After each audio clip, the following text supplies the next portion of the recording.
Општините со кои раководат кадри на коалицијата Вреди ќе го финансираат проектот за Албанска академија на науките и уметностите, кој очекуваат да добие институционална форма. Без да прецизира колку средства ќе се одвојуваат од општинскиот буџет, тетовскиот градоначалник Билјал Касами рече дека ќе ја поддржат идејата, затоа што сметаат дека албанците треба да бидат представени соодветно и на академско ниво. Иако нивниот коалициски партнер ја отфрла идејата за паралелна академија со став дека науката не е нешто кое треба и може да се политизира и етнизира. Касами вели дека се отворени за дебата.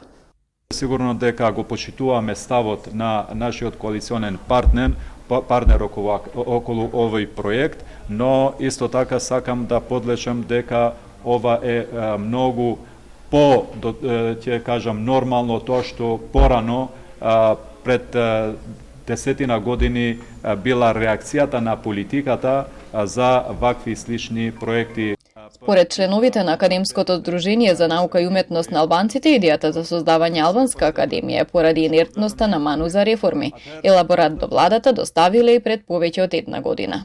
Ние се обидовме да развиеме еден општествен диалог за ова прашање.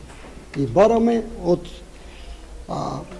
новинарите, од политичарите да не гледат како пријатели, како луѓе кои се бават со научно-истражувачка дејност. Ставот на ВМРО ДПМН на новинарско прашање уште еднаш го повтори владината портпаролка дека во земјава веќе има академија.